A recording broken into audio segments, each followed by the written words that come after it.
would enable them to fight a deeper battle in terms of destroying more oil refineries, more of the Russian infrastructure and airfields. So from a military perspective, not a humanitarian perspective, it would make sense to do that. Let's talk about Ukraine, where President Volodymyr Zelensky has postponed all his foreign visits to direct attention to the developing situation in the region of Kharkiv. Ukraine's military say their forces have partially pushed back Russian troops from the town of Volchansk in the Kharkiv region. The Secretary of State of the United States, Antony Blinken, has announced that America will provide Ukraine with more military assistance in their fight against Russia. We will provide an additional $2 billion in foreign military financing for Ukraine. And we put this together in a first-of-its-kind defense enterprise fund. And it has three components. One is to provide weapons today, so this will assist Ukraine in acquiring those weapons. Two is to focus as well on something that Dmytro just talked about, investing in Ukraine's defense industrial base, helping to strengthen even more its capacity to produce what it needs for itself, but also to produce for others. And finally, using this fund to help Ukraine purchase military equipment from other countries, not just the United States, for Ukraine's use. Well, let us talk to Major General Chip Chapman, former senior British military commander and former head of counter-terrorism at the Ministry of Defence. Hello to you, Chip. Good evening, John. Welcome, Chip. Tell me, what do you make of the situation there on this new front line in the Kharkiv region? I mean, we hear about Ukrainian troops being pushed back. They don't use the word retreat. We hear of Ukraine saying they're managing to make some success against the Russians. How do you read it? Well, I think we're back to where we were in June 22 when the Ukrainians were losing slowly. And at that time, they needed to equalize the battlefield, which they managed to achieve by the provision then of HIMARS precision strike and artillery. And that's exactly the same place that we are at the moment, with a need really for 4As to be provided to the Ukrainians, which will be helped by the American aid. And that is, they need more air defense provision, they need more artillery provision, they need more ammunition. And ultimately, they need the aircraft because it is, of course, a close air support, Yes, along with the absolute imbalance of artillery, which has allowed the Russians to progress. Now, I don't think there'll be an operational breakthrough which will mean that the Russians can take Kharkiv city. I just don't think they've got the correlation of forces. But that doesn't necessarily matter because if you look at the framework of the battlefield, they're doing two fights. Firstly, the close battle where they're taking these settlements, including obviously the absolute devastation of Volchansk at the moment. And secondly, the deep battle on Kharkiv city itself, where the success of their deep strike on the electricity grid in Kharkiv city is supposed to make the people flee.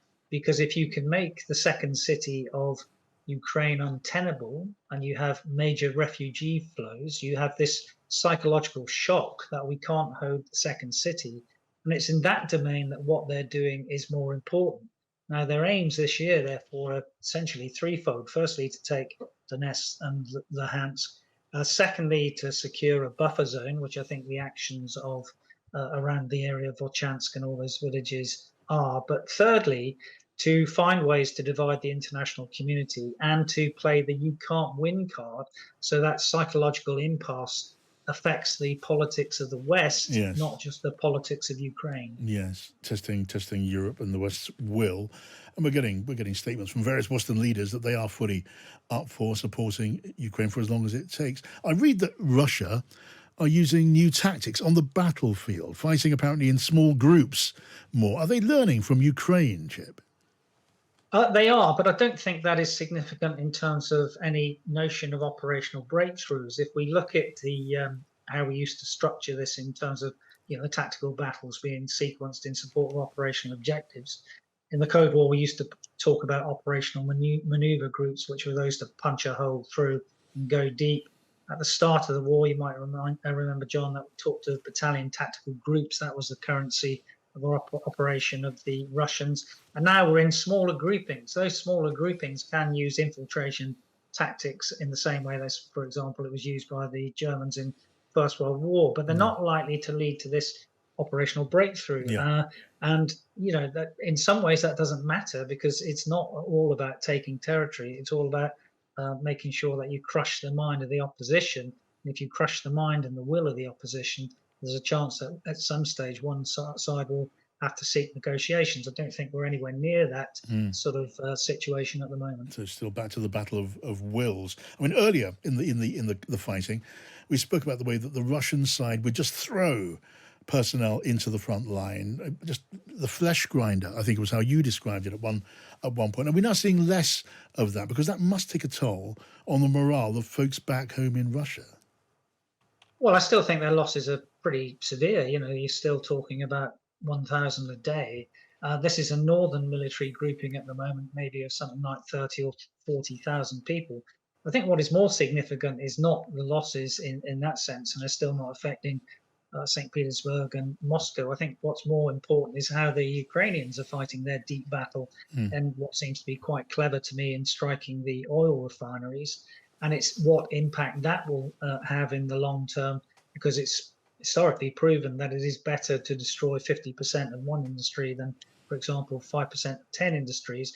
And already, for example, we've got a 6-month gasoline ban in Russia, having to import oil. This is the refined oil that they've been striking. So that is actually a clever deep battle tactic by the Ukrainians. That could have an impact, but I don't think it will have an impact in the next 1 or 2 months. And that's the period that the Ukrainians need to get through, and then go from this equalizing the battlefield to hopefully in 2025 going on the offensive.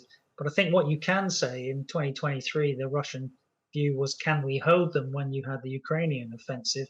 Now it's, can the Ukrainians hold them? That is the key question, not the other way around. So Anthony Blinken has now said that if Ukraine wish to, it's their decision, they can fire US weapons into Russian territory. And David Cameron, of course, the British Foreign Secretary, said the same thing the other day. Is that significant?